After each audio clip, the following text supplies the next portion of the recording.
Hello beautiful soul and welcome back to The Voice Within. Last night I have recorded full podcast episode, just chill out, chit chat. I didn't have plan or a script. I just recorded relaxed conversation for you today. However, after I have finished recording it, I was sitting and thinking about some challenging situations that I had during the day with my son. And I often do that when something happens or when he misbehaves or when he doesn't listen to me, or when on another side I feel that I didn't guide him or teach him properly. I reflect back on what actually happened, how could I address it better next time. So yesterday was a little bit challenging day for me in my motherhood. So after I recorded that podcast episode, I was sitting with myself and thinking, okay, how can I teach him this better? How can I reflect him this thing better? How can I show him to understand what I'm trying to pass on him in more appropriate way for his age?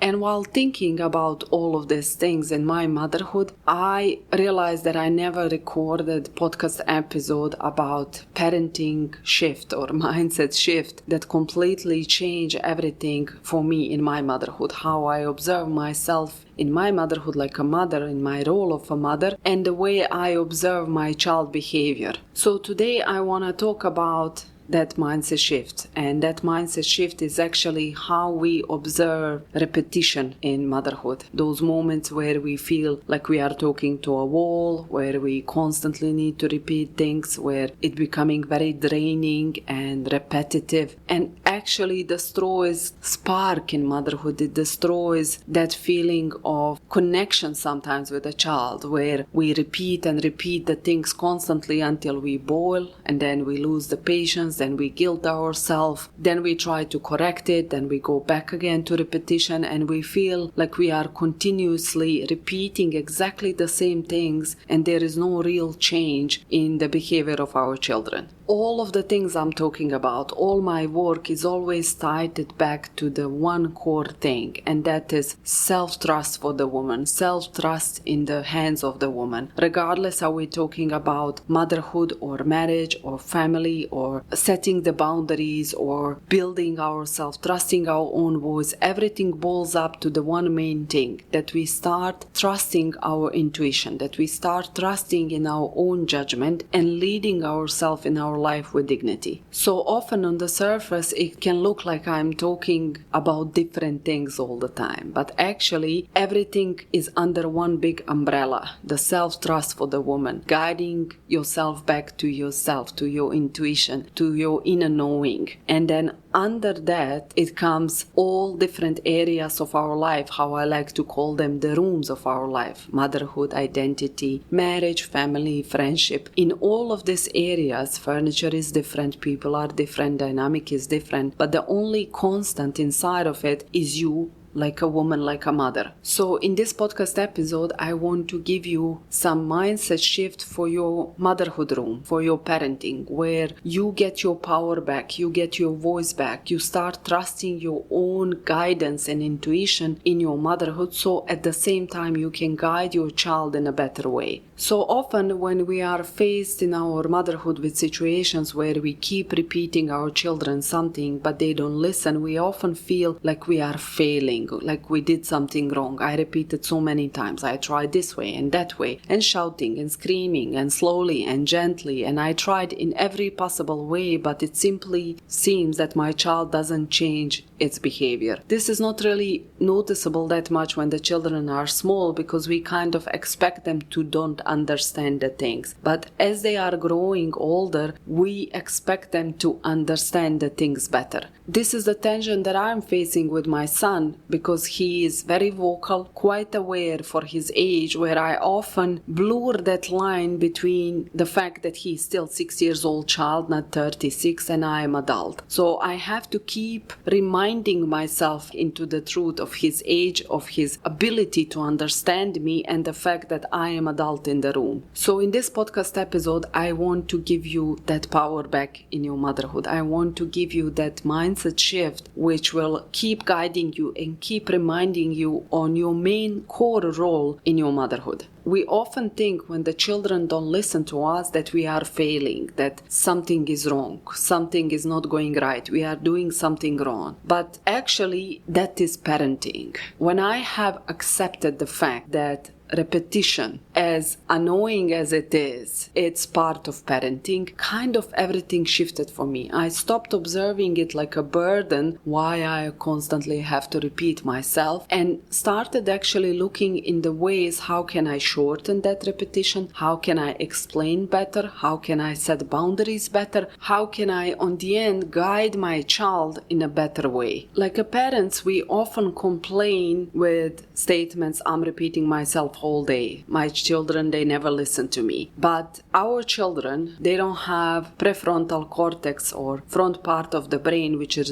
responsible for critical logical thinking. They don't have it developed by mid-20s. So once we understand this, we can clearly see that it's often almost impossible for our children to get the things from the first time, especially if we are talking about smaller children like my son, 6 years old, 8 years old, 10 years old, 11 years old. They are actually not able to process and understand the things the way we expecting them to process and understand. And we often override these things or we forget it because we see the child in front of us who is able to name all the dinos in the world or stars on the sky, and they have a lot of knowledge. But we forget the fact that same child can gather the knowledge from us, from school, from the environment they are living in, but at the same time being completely unable to regulate themselves. That same child can have huge meltdown at the bedtime. So then we get very confused. We have child who is able to hold conversation of adult person during the day, but then suddenly at night they start crying over some ridiculous thing. And then we're thinking, okay, I am failing. I am doing something wrong. Why my child is behaving this way? My child should know better. But we don't understand that children, they don't wire after one instruction. They wire after dozen instruction. We often see repetition like something disrespectful. Like if I have to repeat myself multiple times, that means that my child doesn't listen me and my child is disrespectful. Once I started understanding that repetition is part of parenting, I realized that repetition is a proof that my child nervous system is still practicing. If we take, for example, teaching our children to brush their teeth, we don't tell them once, brush your teeth this way, and then we expecting them to do it perfectly every single day. We know it's a daily practice. We know we have to go after them to check did they brush their teeth properly. We know it takes time for them to learn it. We know that they will try to skip it here and there to don't do it because they don't actually see the benefit or bigger picture of brushing the teeth every day. It's the same thing for putting the shoes on or tightening the room or collecting the toys or listening or paying attention on what we are telling them. All of these things are the way they get the sense of the world around them. And last night I went online actually to see what does science says about it. What does science says about repetition? How many times we actually need to repeat things to our children so they understand it. Some of the studies suggesting that it's necessary dozens to hundreds of repetitions for behavior to move from consciousness effort into automatic habit. One study I found online, it says motor learning in kids, about 400 repetitions were needed to master a new movement, and even more if stress or distractions in the child life are present. In children's psychology, for example, research are showing that children need to hear a new word or instruction around 20 to 50 times in meaningful context before it sticks. Or if we talk about focus and self-control, these brain parts in the prefrontal cortex, they aren't fully developed until mid-20s, like I said. That's why put on shoes and those small repetitive things may need more repeating every single day for years. And it's not disrespect or stubbornness, it's basically neurological immaturity. So once I understood these things, everything kind of shifted for me.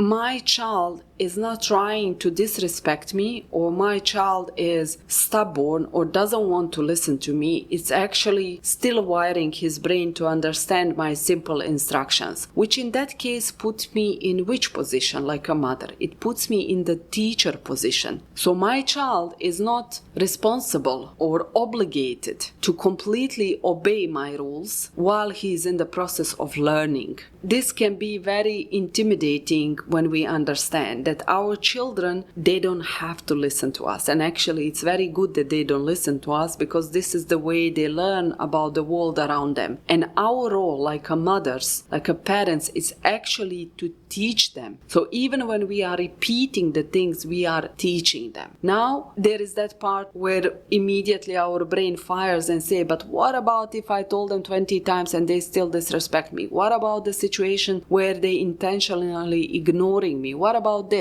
What about that? So let's talk about those things. For example, sometimes it's immaturity. They forget, they get distracted, they can't yet self-start the things. But our job is to repeat it over and over again. Sometimes it is that they are disobeying the rules we set in the house or boundaries. They ignore on the purpose. They drag out the tasks. Then it's not anymore about repetition. It's about boundary. It's about consequences. You see how even in these cases, we are teaching our children. If I keep repeating to my child same thing over and over again, I am teaching my child. I am actually teaching the child how to live the life. And this is the role of us like a parents. But once I see and notice and I listen to myself, my inner guidance, and I notice that my child understands cognitively what it's supposed to do, but still drags the tasks out, choose to ignore me, choose to pretend it didn't hear me, and so on, then my teaching is shifting. Now it's not anymore about power, about showing to a child who is adult in the room. It's again teaching focus. So now I'm gonna teach you how to be respectful to people. Now I'm gonna teach you that there is the edge. Now I'm gonna teach you there is a boundary for your behavior. Now I'm gonna teach you that what you are doing in this household will not pass without consequences. Why is this so powerful? Because once we understand that our role for our children is to teach them to live life, we stop taking things personally. When the child disobeys our orders or whatever we're trying to make the home functioning and we're trying to make them do, once they disobey or even drag the task or even disrespect us in their words, we don't take it personally. We start understanding, okay, this is the moment for me to teach my child different behavior. This is not about me. This is not about how I feel in the moment or how I feel like a mother. This is not about my guilt or my shame. This is about me stepping fully into the power, into my motherhood role. This is me in the moment teaching my child with the tools I have like adult person how to behave in the certain life situations. And the way I teach my child will become the blueprint for their life. So either I will set boundary, either I will hold myself with dignity, either I will soften and talk calmly with my child when I see that the emotions are at bursting and it's necessary for me to be present with my child. When we observe all our parenting, all our motherhood like a teaching ground for life, everything shifts. It stops being anymore about us. It starts being about our children. So I'm not denying the fact that our children do test us, especially as they grow out of that toddler age and they try different kind of things to get what they want, because they are self-centered. They just want to get what they want without any idea what kind of consequences that getting what I want is bringing into their life. But we, like adults in the room, we are guiding them through the life, through the childhood, so they can live meaningful life. So whenever I get myself in the position with my son where I see that I repeated some things multiple times and he's still trying to drag his feet, ignore me, pretending like he didn't hear me, what helps me is asking myself, okay, is this right now immaturity? Is he really doesn't understand what I'm trying to tell him or teach him? Or he is intentionally testing my boundaries? He is intentionally trying to override instructions. balance. And usually, when I listen my gut feeling and when I listen to myself, I can see clearly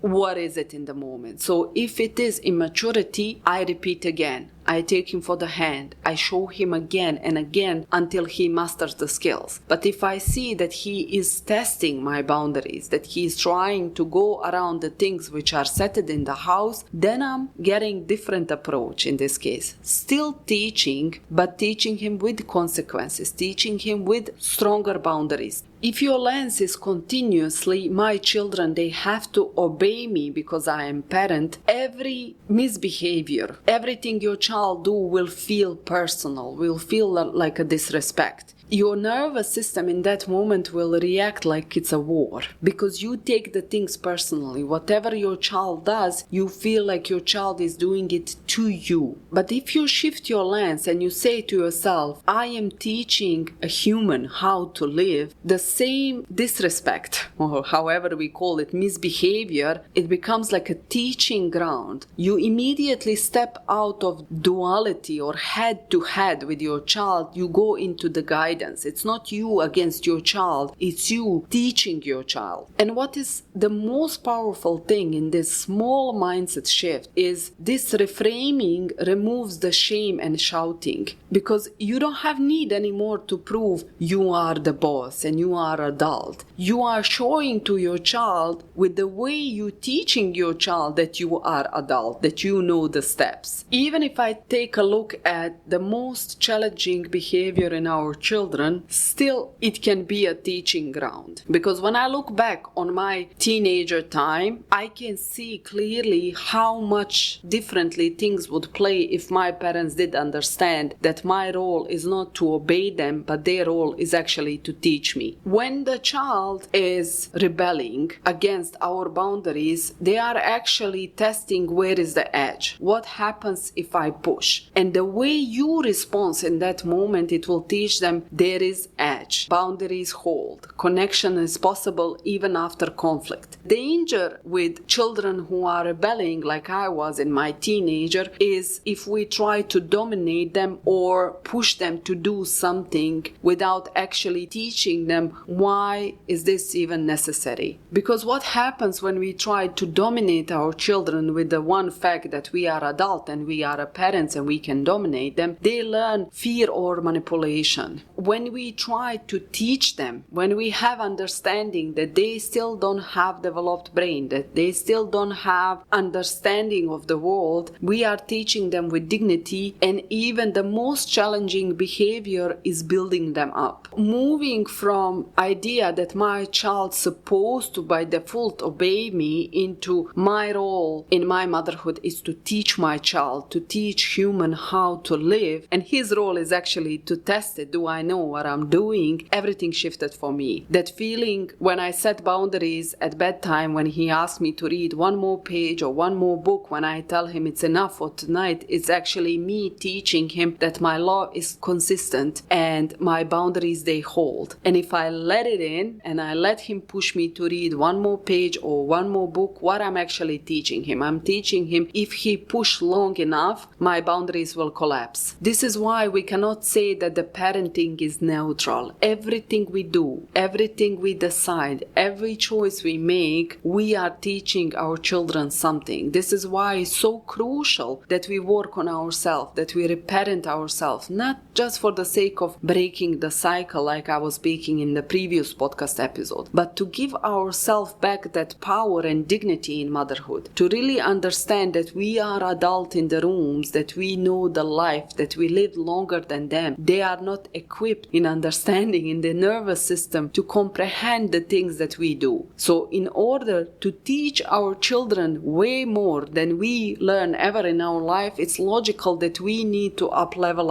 our game. And I think that big reason why we expect our children to obey us instantly is a lot of cultural pressure and beliefs that we have from our own childhood and the people around us when we observe how they parent. In many many cultures, it's kind of disrespectful when we see that the child doesn't listen parent immediately. It feels like a failure, like a parent, especially in public place. When you say something to a child and they don't do it, you feel shamed, you feel guilty, you feel disrespected. So it's not anymore about what am I teaching my child, how to guide him to learn something. It's more about how do I make my child listen to me in this public place so I don't feel shamed and guilty. And whenever happens to me that I slip out of this lens, that my role for my child is to teach him instead of him obeying me, I always analyze it again, and I always try to observe the way I acted in the moment, the choices I made. I move from the personal responsibility because I am adult in the room. I cannot blame my child for his behavior. I have to go from the place of personal responsibility in this relationship, and I'm the one who is guiding the relationship. It's never responsibility of a child to build a relationship with us. It's always our responsibility to be the evidence, an example of healthy relationship between the child and the parent. So whenever I slip from this lens, I go back to myself and I try to assess the situation. What did happen? Where did I make mistake? Can I make some choices differently? Can I talk to him? Can I apologize? And we often blame ourselves, especially like a mothers, when we slip, when we make mistake. But what I have found in doing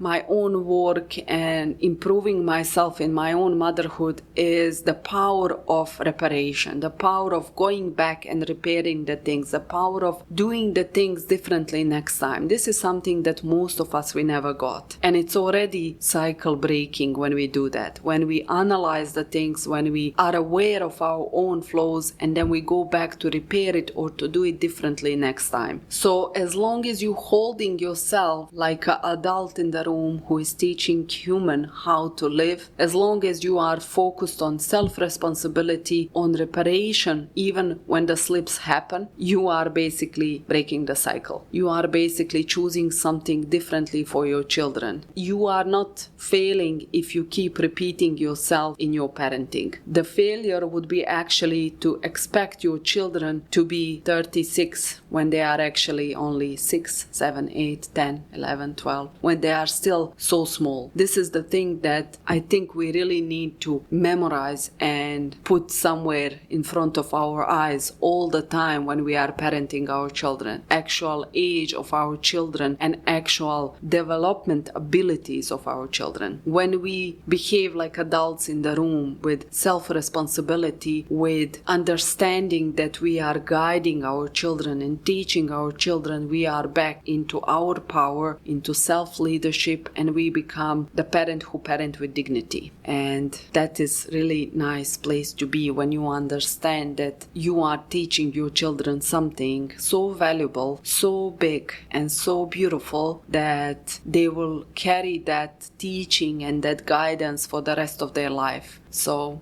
yeah, when we observe parenting like a teaching, like something we are gifting to our children, really it becomes less personal and becomes more beautiful and more rich and meaningful. That's it for this Sunday. I hope you found something valuable for yourself. Feel free to share this podcast episode with the moms who could benefit from this conversation. Until the next Sunday, I wish you a beautiful rest of the day. Bye.